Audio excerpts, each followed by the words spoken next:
Well, good evening, good morning, good afternoon, whatever you are. A mega blessing to all of you. This is another live stream of Let Us Reason. And I'm your host, Al Fadi, and with us here, a dear brother and a wonderful, wonderful contributor and a researcher, goes by the name of Brother Mill. Out of respect, of course, we want to just keep it that way for his safety and security. But all that to say is, if you've been watching any of my most recent videos that I've done with Mill, you probably have noticed that he focuses also on historical criticism of the standard Islamic narrative, which we have already nicknamed SIN. All that to say is that today's topic is no exception, except we're dissecting now a number of elements of that standard Islamic narrative. And today we will be focusing on a water well known by the name of Zamzam, that at least the traditions or the Islamic tradition, historically speaking, connects that well to Mecca and to Abraham, Hagar, and Ishmael. And I will share more about that. I want to welcome all of you who are joining us right now from Europe, those who are joining us also from the US and North America and other parts of the world. I know the time difference sometimes can limit some of you. I want to welcome also those of you who are joining us from Australia, New Zealand, and Southeast Asia. But all that to say is, like, we are so blessed to have platforms like this that enable us to reach the world just from the tip of our fingers, literally, with a small camera in front of us. We're so thankful for that. And also, I am more thankful than ever before that our dear brother here, Mel, agrees to work with me and collaborate with me, in addition to the wonderful work he's doing in his own channel and the work he's doing with our brother, Jay Smith. With that in mind, Mel, welcome back, brother. It's great to be back, and whenever you call me, I'm always only too delighted to link up with you and share any little bit of knowledge that I've gained in my research. So always a pleasure. Wonderful. So why don't you give people just maybe the 1 minute snippet about what you're going to cover? Then I'm going to show a couple of slideshows basically about the well of Zamzam and why it's important. Okay, so Muslims have been told for years that the Zamzam is has an endless supply of water, and so in the first half, I'm going to investigate if that is actually true, and we can actually see that it isn't. And the second thing is, there's a little bit of a surprise, and it's in relation to where Muhammad is buried. There's a split in the narrative. There seems to be two stories about where he's buried, which is very suspicious indeed. So that's going to come up in the second half. Wonderful. With that in mind, of course, I want to welcome those of you who are joining us right now, and I will even welcome our moderators. We have a moderator that is so early right now for them, at least in my book, 6 o'clock in the morning is early, but maybe it's not in Australia. But all that to say is, I'm going to share with you folks about 3 slides worth of images related to the well of Zamzam. And I want to share with you why, as a Muslim, a former Muslim, I should say, it was a special, basically story and tradition. And at the same time, I want to also tie this into what Mel is going to be talking about concerning the unlimited supplies. And that's extremely important. A miraculous unlimited supply of water that allegedly have existed since the days of Abraham, Hagar, and Ishmael. Do the math. We're talking more than 4,000 years now. And of course, if there is any truth to that, everybody will be taken away by that and say, wow, that's amazing. No doubt about that. I'm not saying we can't find wells of water that have lasted for, hundreds of years. I'm not denying that God can allow things like this to happen. We're just focusing on one particular well that allegedly exists in Mecca today. I mean, it does exist in Mecca, but allegedly it existed there since the days of Abraham. And it has something that is special about it, miraculous about it, spiritual about it, that connects us and ties it to many things related to Abraham and Ishmael's alleged travel to Mecca, building the city itself, building the Kaaba, and also the fact that there is a connection between Hagar, Ishmael, and this well. And I'm going to start my slideshow, and I will share with you why such a thing is extremely important. Now, everybody will see this, the well of Zamzam here, and let me tell you why this is extremely important. Now, here is an image of Mecca today. And really, it hasn't changed much. The Kaaba, as you can see it in the center over there, draped with this fancy black silk covering that cost anywhere from 1 to 2 million sometimes. Probably right now will even cost more, with gold, letterings and all that kind of stuff. What you see in front of the Kaaba, if you look all the way down at the bottom of the image itself, you're going to see some sort of a tunnel. And these are steps that takes you underneath that whole platform, where you will use water to either do ablution, shower if you wish, drink, just clean up. The water is coming from what we call today the well of Zamzam. It has a special taste to it, different taste, strange taste for some people, obviously, but that's where you would find it. Now, I'm going to keep going further here. I'm showing you some images about why this thing is important. I mean, if you look on the right side, you'll see people are drinking from it. You'll see people in this in the right side in the center image performing ablution. Today, the well is symbolically fenced off like this, with a plaque describing its history. And at the same time, they have piping. I mean, if you watch, I think you will be watching a video series that I did with Jay recently, where we talked about the dilemma, or many dilemmas with Mecca, including Zamzam as one of those. You're going to see some pipes, massive piping that is going to pump the water in and out and so on and so forth. But look in the middle. Look in the middle. There is a foundation actually known as the Foundation of Zamzam. And part of that is to promote, of course, Zamzam. And at the same time, there are businesses that are generated out of this. You can see bottles of water, that have Zamzam. You can go to any, by the way, Middle Eastern store. I don't know if that's the case, for instance, in UK or in Europe, but I'm pretty sure that will be true. Anywhere you go, they have bottles of Zamzam. Most of the time, they'll sell it to you. People, when they go to perform pilgrimage, their family ask them and beg them to bring gallons of that, because they believe it has a spiritual healing powers and all kind of claims, of course. And I remember I had a surgery one time, and I would wash that surgery with the water of Zamzam, hoping that it will expedite the healing. That's, again, I believed it with all of my heart. You go to the far left of the slide.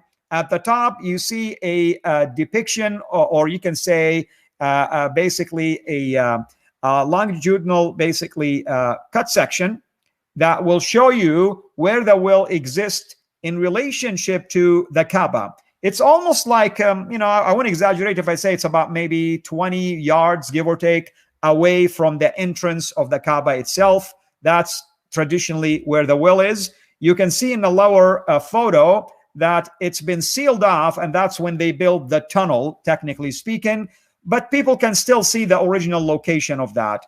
So these are the things that I wanted to share, and I'm going to close it with this cartoon video. And I'm not going to play the video here, but the cartoon video is about the story of Hagar. You see, Islam teaches, at least traditionally speaking, that Hagar migrated with her son Ishmael and, of course, his father Abraham, made it all the way to Mecca, and they ran out of water. Abraham's allegedly left her, and she was alone with the kid. She ran out of water. She began to really panic. And she started to run between two mountains, the Safa and Marwa. And until finally, after 7 times, she noticed that there is a well that an angel dug for her. And that's the well of Zamzam. I don't want to take up much of the time of Mel here, but I wanted to give everyone kind of like a glimpse of what we mean by Zamzam and why is it such a big deal. All right, Mel, I'll turn it over to you, brother. Yeah, I was actually really curious by that picture you showed of various people lined up drinking from the taps underground. And imagine there are thousands of people drinking from that water, filling up their bottles.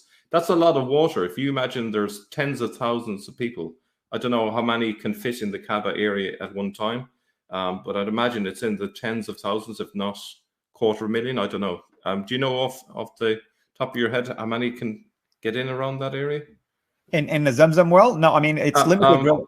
In the Kaaba area itself. So presumably people would go in turns Absolutely. The last 10 days of Ramadan alone, before the pilgrimage also, it can accommodate up to 2 million. Right now, they made it even, able to accommodate up to 4 million people. And during the pilgrimage, it's almost the same number. So absolutely, we're talking millions of people that come in, not to mention thousands daily, of course, throughout the year. Yeah.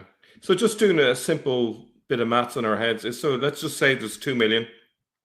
And each of them take maybe 2 liters. And that's very minimal, because you imagine some are filling maybe a gallon to bring home and so on. So 2 by 2 million, you're talking about 4 million liters straight off in a day.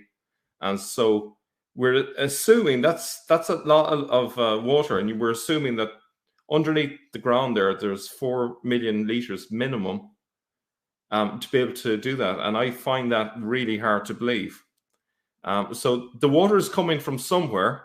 I'm going to be sharing where the water is actually coming from. And it reminded me a little bit of about 20 or 30 years ago in Northern Ireland. There was a border in Northern Ireland, and there were farmers who had cattle on both sides of the border. And what they used to do to get around export and importation sort of issues, they would bring the cattle in one end of their shed, say on one side of the border, and then take the cattle out on the other side of the shed, on the other side of the border. And of course, the authorities couldn't tell, when they're being imported or exported, because they're hidden in that shed. So I see a very similar situation. They have the well pretty much hidden now. They've kind of sealed off. We can see pipes there. Water's been drawn from it, but we're not 100% sure if there are pipes actually feeding the well as well. And I think that's all very suspicious. I think if they had it fully exposed, people would start to put 2 and 2 together, but it's actually convenient for them that it's all kind of covered up, So having said that, I'm going to share some slides now. Let me just see how this goes.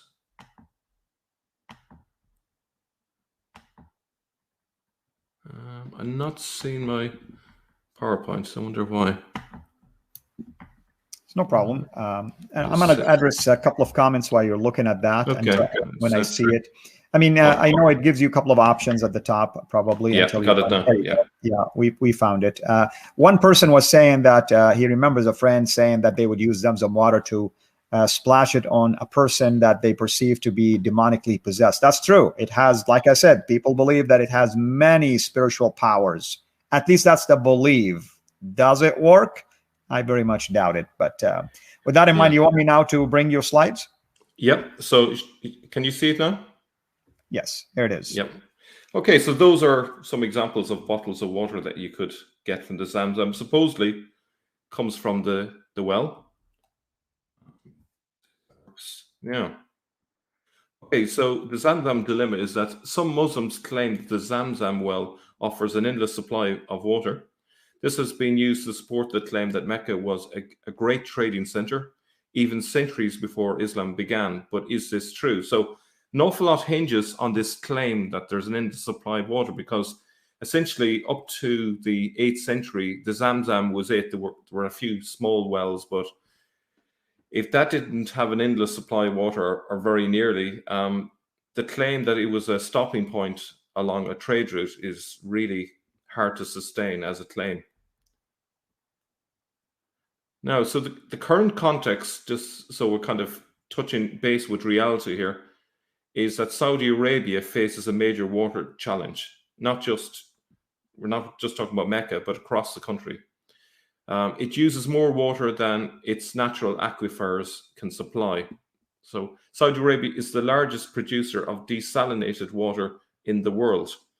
In 2011, the volume of water supplied by the country's 27 desalination plants at 17 locations was 3.3 million cubic meters of water a day, or 1.2 billion cubic meters of water a year. So a lot of water being produced through the desalination plants.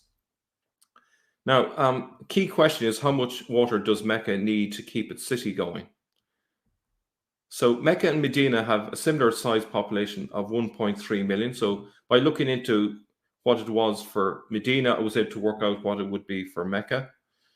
We know that a reverse osmosis plant in Yanbu, located on the shore of the Red Sea, supplies the city of Medina with 128,000 cubic meters of water a day.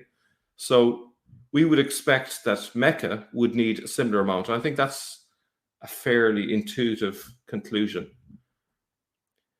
But the question is, could the Zamzam supply that quantity of water? I would suggest not. That's a lot of water. To put it into context, that's the equivalent to extracting 51 Olympic swimming pools of water a day. Not just on one day, but continuously every single day. This is well beyond the capacity of the Zamzam. Not only can the Zamzam not supply enough water, it also couldn't way back in the 8th century for a much, much smaller population of passing pilgrims. So we have Mecca there. There's 1.3 million people. It isn't depending on the Zamzam for water for all those people, clearly. And I would say not only that, but also for the pilgrims. There's no way the Zamzam could supply that quantity of water for the pilgrims. So it must be getting the water from somewhere else. Now, so just imagine you are pumping water from the Zamzam. We know that they have a pump from the Zamzam, and we know how much water it can pump in a second. It's actually anywhere from 11 to 19 liters of water per second. So doing a little bit of maths, what would that produce? That would give us just 1,641 cubic meters of water in a day, right? Just 1,641. So just if we go back to the previous slide, how much do we need?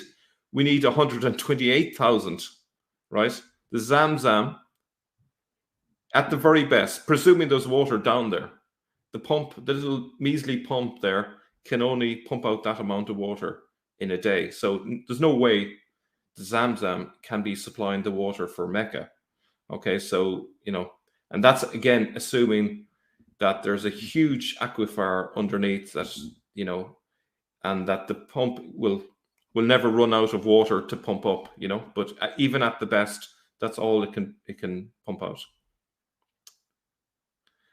So that's the issue facing Mecca. It can only pump 1,641 cubic meters of water in a day, and yet Mecca needs 128,000 a day. Okay, so here is where 99.9% of Mecca's water comes from. Surprise, surprise, a desalination plant in Jeddah. And this, I think, is probably not a surprise to most Muslims. If they're, halfway informed, it kind of makes sense. I live there, and I've seen it. In fact, the entire district is named after this, known as a tahliya, which is desalinization in Arabic, basically. And I used to even go near it because I'm a scuba diver. They won't allow you to get so close, but you can see the piles of salt that they have compiled from there. Right. Okay. And imagine it's quite a site. Imagine it's a huge complex to produce that amount of water. It is, indeed, it is. And they were really innovative in this idea because they needed to supply water to not just Mecca, but even the central part of Saudi. So there is a lot of these plants on both coasts. Yeah. And obviously it requires a huge amount of energy, and is really just the discovery of oil. I would imagine it's about 100 years ago that oil was first discovered in Arabia and started being pumped. But without that oil, this would be completely impossible. So it's really, it's a lucky thing that they found the oil where they did, because this would not be possible. And in fact, the population of Saudi Arabia currently would be impossible if the oil wasn't there. I would say it's fair to say. So remember, we saw that the Zamzam could pump out a maximum of 1,641 cubic meters of water a day. So that's a key kind of figure. But as we will see later, from the 9th to the 20th century, Mecca depended on the Ain Zubayad aqueduct for the majority of its water needs. And this only brought it at most between 600 and 800 cubic meters of water a day. In other words, about half of what that pump could pump out. So clearly, if it was still depending on that, it wouldn't be able to produce, 641. It would run out, by midday. It eventually dried up, this aqueduct, in the middle of the 20th century and had to be replaced by supplying water from the desalination plant in Jeddah. So that's a little bit of what's coming up.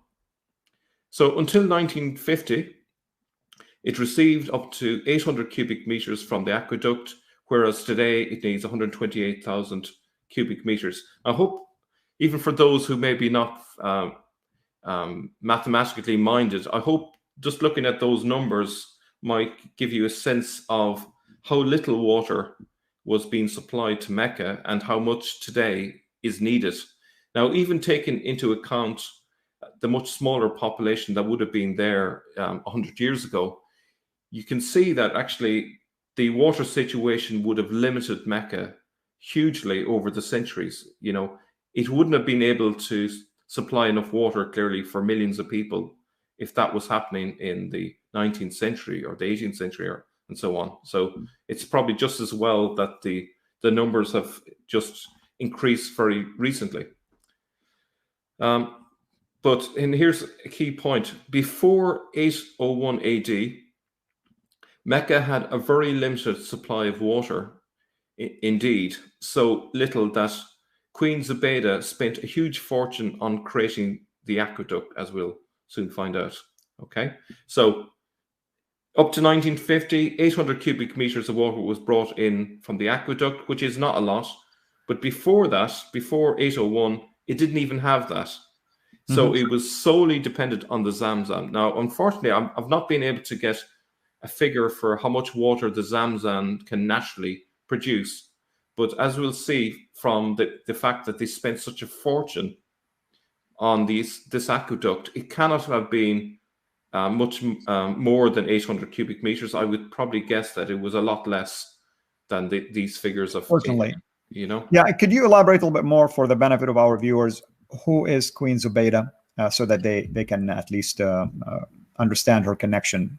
Yeah, I'm actually going to come to her a little bit later, but essentially okay, that's fine. Yeah, essentially she was a queen that was married to a caliph, which I'll come to that in just a minute. Wonderful. Okay, no problem. Okay, so just you anticipated the next question. So here she is. It's a picture of her and the caliph next to her, and I'll give you all the details. She was an exceptionally intelligent woman that Islam owes the credit of its golden age to. She was born in 762 in Mosul, present-day Iraq, and in her youth she took a special interest in poetry, art, history, literature, and science, and she invited scholars and poets to Baghdad and allocated a fund for this purpose. So she was really, a very intelligent woman, a credit to any society, really. She's very open-minded, very intelligent, and she was married to the 5th Abbasid Caliph, Harun al-Rashid. Oh, he's a very well-known one. Yeah. Yep. And so she was very well placed. And if you think about the periods that we're talking about, she was living in the latter half of the 8th century. The Abbasids took over around 750. So she decided that the water situation in Mecca was dire. Okay, so this is talking about 40 years after the Abbasids took over. That in itself suggests that this is all relatively new, the whole Mecca thing. The Mecca project, let's say, it's pretty obvious from what I've looked at here, as you'll see, that the Mecca project was really new at this stage. There wasn't this Mecca going back centuries before. It was all relatively new. It was being constructed relatively recently. And having constructed it, they realized there just isn't enough water for the pilgrims coming to visit it. Okay. Now, so she commissioned 2 aqueducts, one from the Wadi Hunain and the other from the Wadi Numan, east of Arafat. The latter is known as Ain Zubaydah. I think the Ain Zubaydah was the most significant, so I'm going to refer to them collectively as the Ain Zubaydah from here on in, just to keep it nice and simple. And now, the construction of the aqueduct began in the 8th century and completed in exactly 801 AD. So why is that significant? Well, according to Patricia Crona, the first mention of Mecca on a map didn't occur until the 9th century, which is obviously very late. And there was never an explanation for why suddenly in the 9th century it suddenly appears on a map. Well, now I think it's fair to say we know why now, because without water, you can't really build a population in an area. You need water. People need water to wash. They need water to drink. They need water for their animals to grow some food. You know, without water, you can't do any of that. So it's all well and fine saying, okay, well, we just need a few liters of water each to drink, but that's not it. You need actually water if you want to plant some crops, grow some food. So this aqueduct was really the lifeline for Mecca. And as you can see, it's very late. So I'm sorry to be the bearer of bad news, but the idea that there was any life happening in the 7th century before this aqueduct is really cloud cuckoo land. There was, at best, a small little well. It might have supported a really tiny population, but not much. And it's only really when they put a lot of money into this aqueduct that it was possible to have a proper settlement in this area. Okay, so the aqueduct was started in 791. Took 10 years to build it, and it was 38 kilometers in length, and it cost a fortune. 1.7 million dinars, and 1 dinar is equal to 10 grams of gold. We're talking 24 karat gold here. So I've converted it in today's money, and it would be the equivalent of about $1 billion. Now, question for you, Al Fadi. Do you think it's plausible that if there was an endless supply of water coming from the Zamzam, that the Abbasid regime would spend $1 billion in today's money building an aqueduct? Does that sound plausible to you? Of course not. And at the same time, if it was an endless supply, unlimited supply, why does Allah need anyone to step in to beef it up? I mean, I don't understand. I mean, I thought it's a miraculous thing. Why does he need someone to come in and keep working around, finding ways to sustain it, if you wish? Yeah, and the thing is, what I find really hard to understand is the fact that this aqueduct would have been really obvious to all the pilgrims from the 9th century onwards. They would have seen it coming in. They would have seen it supply water to the various wash areas, to the various individualized wells and so on. So it's replenishing those. So the idea that the Zamzam well had an endless supply of water, it was contradicted visually whenever they went to Mecca. So it's quite hard to believe that people would see that and not actually put 2 and 2 together and say, well, clearly it wasn't endless. But yet this myth kept going all through the centuries, even to this day. And actually, if you go on many Islamic websites, you'll still see that claim made even in the 21st century, despite all we know. Right. I want to address just something. Some people are commenting. I don't know really. I don't want to read it in a positive or negative way, and I don't want to mention names. But some people are saying that there are evidence that Zamzam has been referenced since the days of Adam, or it existed at the time of Abdullah ibn Abbas, who is the cousin of Muhammad. I would cautious our viewers to pay attention to when was this report reported. What I mean is the date, because you're going to end up falling back into what we call the standard Islamic narrative, which was developed at a later time. So that might be true. There are sources that are saying this, but the question is, did this thing exist when these sources say it existed? Do we have a collaboration from outside sources?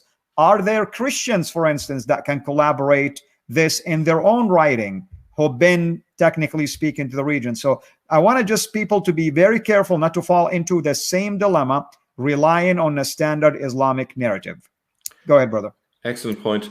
And actually, if you think about when Ibn Hisham wrote his Sirah, we're talking about 20 years after this aqueduct was built. That tells you something, you know. All of these things had to be first in place before they could tell the story of a place with a population that was viable, you know, that had plenty of water and so on. Prior to 801, this was just fairy tale stuff. No one would have believed these sort of stories. They first of all had to build the aqueduct. Then people could possibly believe these stories, despite the fact that they were still very legendary. But I think 801 is a key date. I think it's very useful. And you can really talk about Mecca pre-801 and post-801 from here on in. I think this could easily be the new year when Islam began, in a sense, because without the water, you know, you really don't have a Mecca. So it's that key, you know. And Mil, have you looked at any satellite imagery, if you wish, concerning maybe the existence of these aqueducts or any ruins related to that? I have, and it's a pity actually. I did have some images. I had I think I have a Google map of the aqueduct coming up, I think, but I did have a 19th century map of the aqueduct, but unfortunately I took it out just to shorten my presentation. Oh, no problem. When we do the show, you and I, we can always expand on that. The purpose of the live stream is just to give us snippets of things. Yeah. So I will come back to that, and I will show you the map that was there, and it's hard to see all the small details, but basically you can see it's been like an artery, and you can see the location of the various wells. It's quite fascinating to see it, you know. Yeah. So, sort of answering your question to some extent, I've just done a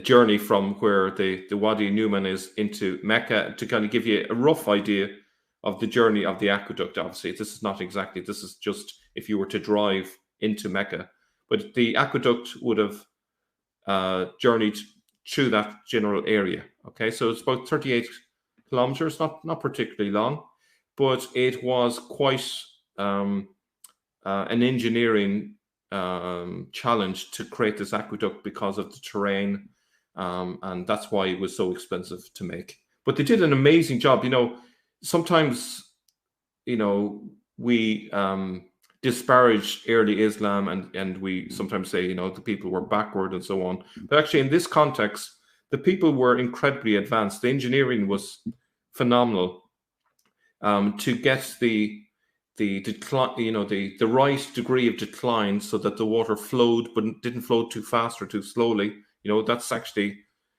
very difficult to do even at the best of times. So I think, you know, credit to them. And this was the period that has been called the Golden Age. Obviously, the Golden Age didn't last too long, and eventually they got legalistic, and all of this scientific openness was lost. But at least at that time, there was a certain amount of scientific openness, and they were able to achieve amazing things. But so I think it's quite a wonder, really, of the time. So Queen Zubaydah traveled to Mecca to perform Hajj. It became apparent to her that Mecca was facing a water shortage, and when she returned to Baghdad, she called on expert architects and engineers of the time to address this problem. After surveying the area, the initial report concluded that construction of a qanat, which is an aqueduct, could prove quite difficult. History relates the Queen's reply as, "Construct a qanat at any cost, even if I have to give a dinar in exchange for every single stroke of spade." Now, I've no idea if this quotation is reliable or not, but I think it conveys pretty well the kind of sense of they desperately needed this aqueduct. Otherwise, there was no Mecca. It was that important to them. And in 1950, the groundwater got too low. And Mil, I want to add something. You see, brother, the picture is starting to fall in place, right? You know, all the pieces are starting to fall in place. Now, here's what I'm saying. In the Umayyads' time, you have you know, a couple of caliphs in there, and who built, like, for instance, They build massive buildings like the Dome of the Rock, for instance, and other architecture. Why in the world, if Mecca was that important, they wouldn't have done things like this? It wasn't until the Abbasides, which also agrees with what we are discovering so far, that things began to shift as we get closer to the Abbasides' time. Absolutely, yeah, that's a great point. Like Abdul al-Malik spent an absolute fortune on the Dome of the Rock. If he Ibn al-Malik, al-Ma'mun, you have all of these guys, yeah, and so like if they knew at that time, and presuming Mecca existed, which is doubtful at that time, but let's just for the sake of argument, assume there was a Mecca in the Hijaz at that time. It would be inconceivable that he would spend the equivalent of millions in today's money, millions and millions, on the Dome of the Rock, and then leave Mecca with an inadequate water supply for another 100 years for someone else to deal with. Like that's just doesn't make sense. I think the easiest explanation is Mecca just simply wasn't in the picture until much or later. wasn't that important for them, or not important. Yeah, that's the other possibility too. I think really Jerusalem was important to the Umayyads, and the Abbasids wanted to focus on somewhere else. They couldn't have the same place, so Mecca became the new place that they wanted to focus on. So what happened with the aqueduct was that it remained in use until 1950. Modern pumping and increased consumption eventually depleted the well at the source. As the level of the groundwater fell too low to sustain the flow of water through the aqueduct, Ain Zubaydah is now dry, and that's basically was the end of that. It's in disrepair; it's no longer in use, and so they started pumping water from Jeddah since then. So in more recent times, the Saudis overhauled the system, hooking up Mecca's water system with water from the desalination plants in Jeddah. So despite what we now know about the obviously inadequate supply of water from the Zamzam, even still legends emerged about it, greatly exaggerating its water capacity. Now, I have a little bit more. I don't know if you want to say any more on that before we move on. No, I think I've said enough so far, so keep going.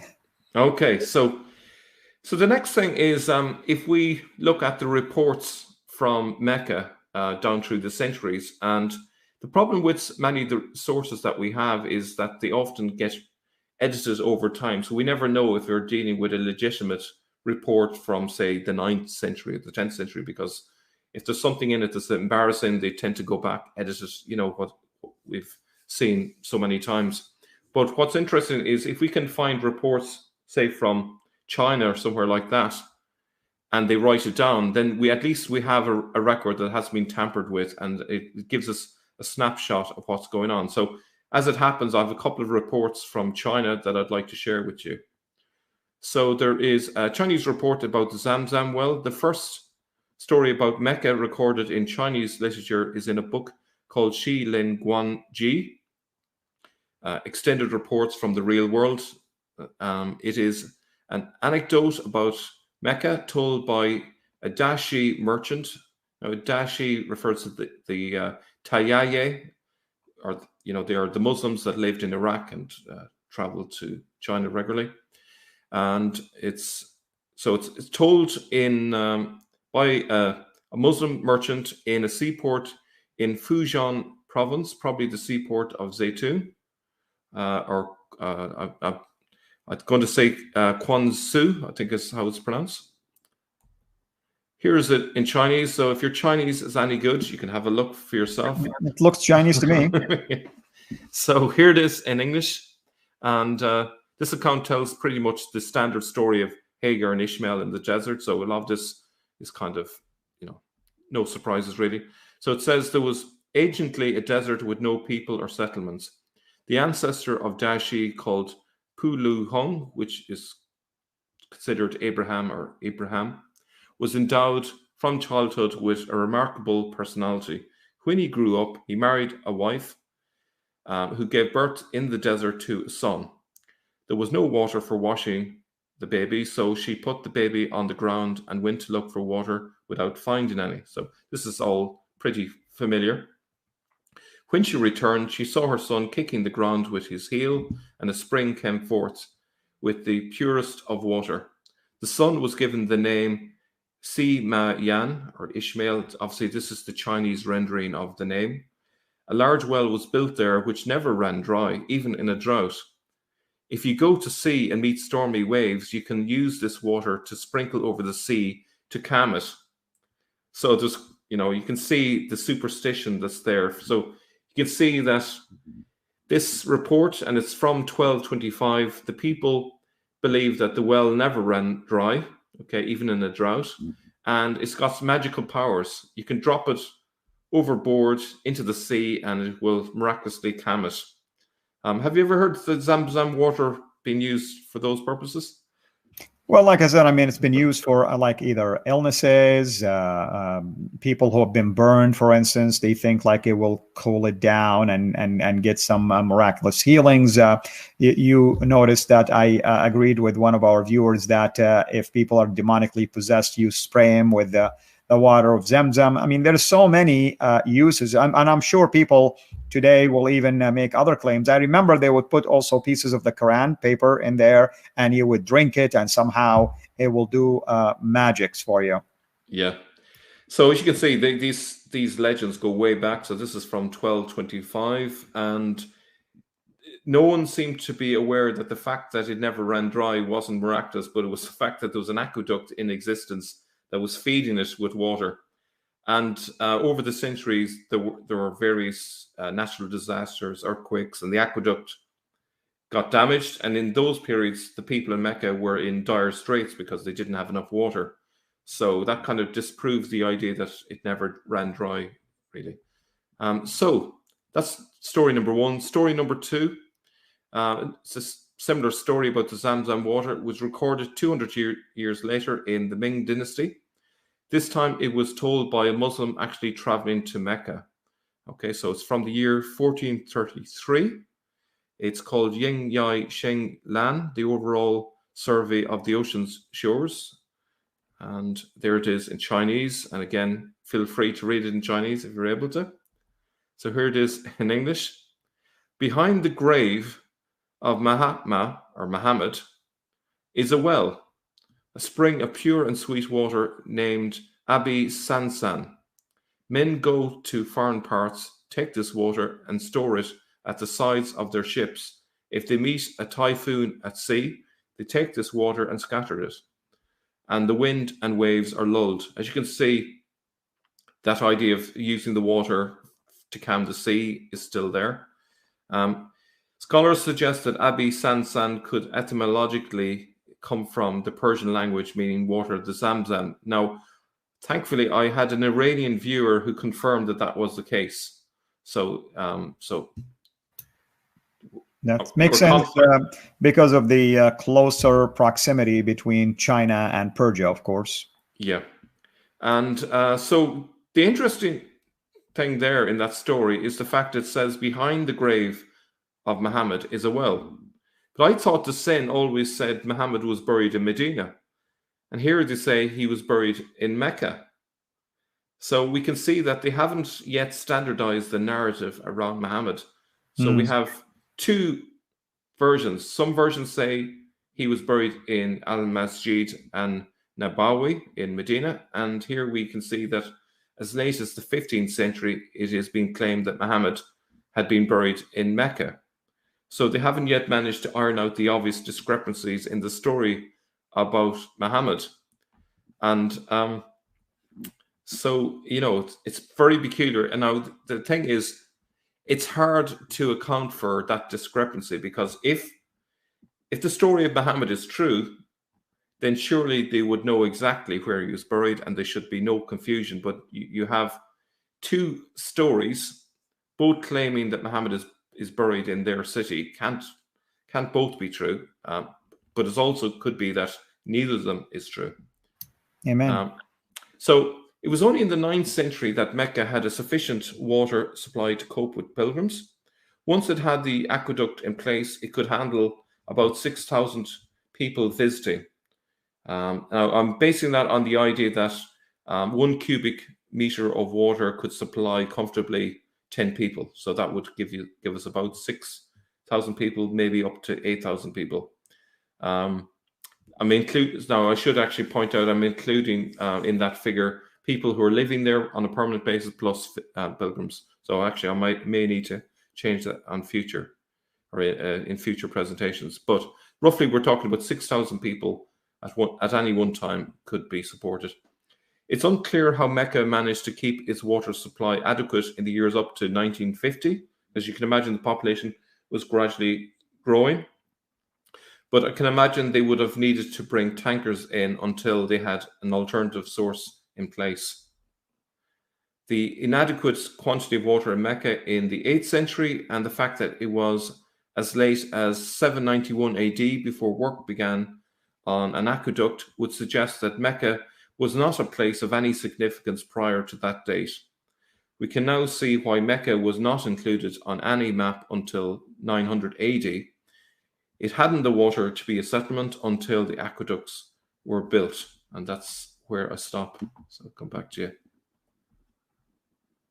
Yes, wonderful. I was trying to check to see, someone was asking about the Zamzam in the Quran. I know it's not actually, to my knowledge, but I just didn't want to do an affirmative. The Quran does reference Safa, Marwa, does reference some benefits in there, and it could be in reference to the well itself. But again, folks, we need to be very careful not to always assume that whatever we're reading in the Quran or the Hadith is historical, meaning historically sound, because it seemed like this have been a process of embellishment, progressive process of additions and edits, and so on and so forth. And it could be reporting on something that is totally different than Mecca as we know it. The other day, I made a post on Facebook, and I said, if Mecca really is the intended location in one of the chapters of the Quran, when Allah swore by the fig tree and by the olive tree, then we have a problem, because there was no fig or olive. And to my knowledge, even if they have it today, they probably planted it now, but it didn't exist in there. So that leads you to believe that it's in reference to something close to a fig or olive. And of course, going north makes more sense, so it's quite possible that that would be the case. There's two things I'd like to bring in, and it's kind of a reminder, really. The fact that there is no historical record of Safa and Marwa prior to, I would say, prior to the establishment of Islam. These are not places that you will find in history books, say, centuries before. There's no confirmation of these places in Mecca. But where you do find a Safa and a Marwa mentioned in history going thousands of years back is in Jerusalem. So Mount Moriah, where the Temple Mount is called in Arabic Marwa. So there's Marwa. And Mount Scopus is Safa. Okay, so Safa is a Hebrew word, and it means to watch. So there are the places. So that, I think that throws out Safa and Marwa in the Quran. It's not. You don't have to assume it's in the Hijaz, because we have two legitimate locations other than the Hijaz confirmed in historical records going back thousands of years before. So Josephus, writing around the time, the 1st century AD, mentions Safa. So it's really clear that it's Jerusalem. And the other thing is the Valley of Baca as well. So that, people say, well, Baca, Makkah, it's mentioned. And it's mentioned in the Psalms, and there's your proof. But if you actually look into where the Valley of Baca is, it's near to Damascus. It's between the Lebanon mountains and the anti-Lebanon mountains. There's a valley there. It's not that far from Damascus, so it's way up there in the north. And when it was being referred to in the Psalms, it was meant as a symbol for the Jewish pilgrimage to Jerusalem. So it has a totally different biblical meaning. So when you talk about the Valley of Baca, the Valley of Tears, it's referencing the tears of the pilgrims making their way on pilgrimage to the Hag. In Hebrew, the word is Hag. Hagg. Now, in Arabic, it's Hajj, but actually, if you go to places like Yemen and go to Egypt, they still pronounce that as Hag. Exactly. And you can see that that's where the word comes from. Odin Lafontaine actually talks about the fact that in the Arabic etymology, if you go back far enough, it makes no sense to use that word for pilgrimage. It's been inherited, he would say. Wonderful. One last question, brother, before we wrap it up here. And I want to apologize to everybody because I have to run into another meeting immediately after this. And I hope you're enjoying, of course, this research. You see why I love to bring Brother Mel. Tomorrow, I will be with Jay, by the way. It will be a late nighter. We will be talking about the Aramaic and the Quran. So we're hitting the standard Islamic narrative from a variety of angles. I'll bring Odom pretty soon here. He and I are working on stuff, but me and Mel will continue to do this kind of work. One quick question. I know Dan Gibson talks about Zamzam in Petra. Have you investigated that? Yeah, he has an excellent explanation for Petra, which is to do the I can't pronounce it, the Zamzam giants living in the mountains above Petra. Got it.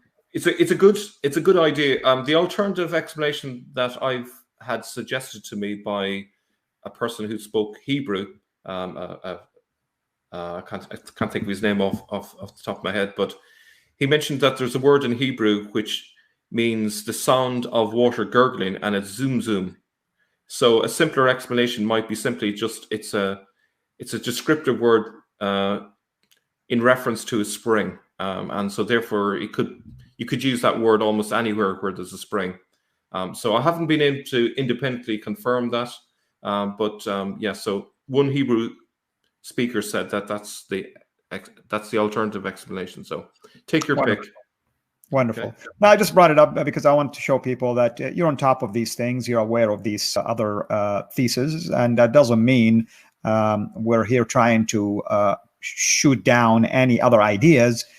All it means is that there is more and more evidence to point to something that is not Mecca. I mean, that's the bottom line here, and that's what I want to emphasize.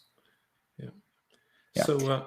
Very good. What's coming up work-wise on your channel, and on also what other topics you think we should explore here, so we can give people some heads up? Okay, so at the minute, what I'm doing a series called Quran Traditions. So you can probably work out what that's about. So I have to say, 2 years ago, I did do a couple of posts on Facebook, call them Quran Traditions, but I'll have my attorney contact you. Okay, I wasn't aware of that. So no, I'm just kidding. I'll write a check to you. Yeah, it's kind of yeah. I thought it was original there with that one, but obviously not. But yeah, so there is a video on that coming out later today, and I hope to do maybe one a week. But I think if I were to do one a week, I think I will never run out of material because there are literally hundreds and hundreds. So that's what I'm looking at the minute. And in terms of research, I'm looking at the story of Andalusia. So I'm reading a book about that. So, it's a different period to what I normally look at, slightly a bit later. But that's a bit of an eye-opener.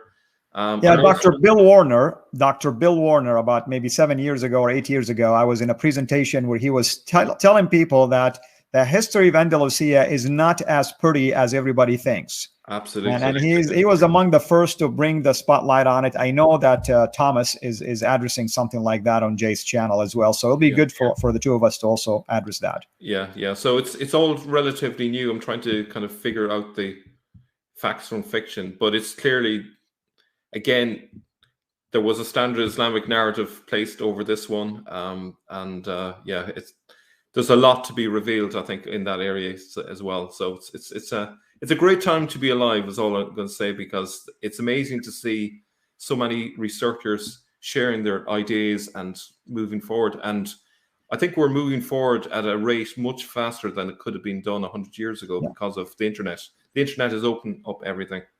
Absolutely. And I thank the Lord for people like yourself, like Dr. J, like Odin, like the others. And I thank the Lord also for platforms like this that he has blessed us with, because of the courageous work that you guys are doing. And I just play a small, tiny part in just at least being there to endorse what you guys are doing. I think others are becoming more and more encouraged now to at least come forward with their own findings. Even if they do it in a subtle way, we're thankful that at least more and more people are coming forward with that. But the beauty is this: the research has been done by others, like Patricia Crone, for instance, or Michael Cook, or others. And our job is to really take a deep dive, no pun intended, and grab some of these findings and bring it up to the surface. You cannot blame some of them for the amount of risk they can take and the flack that they will be facing. If they try to come forward, they can lose their livelihood altogether. So we understand, we don't want to minimize the importance of what they're doing. Yeah. So thank you so much for bringing me on, and it was a pleasure to talk to you as always. As always, thank you so much. We've been blessed. Everybody go and check Sira International, because we have a series that we've been doing about holes in the narrative of Islam. And brother, I think I told you this, but you have the right also and the freedom to take these videos as we publish them, to also publish them on your channel, so that we can broaden the platform as well. Absolutely. Wonderful. Well, thank you, everyone. Hope you've enjoyed it. Always reach out to me or to Mel. Consider supporting Mel. Consider supporting my channel. Consider subscribing to our channels. And until next time, everyone, have a blessed day. This is Al Fadi, over and out. God bless.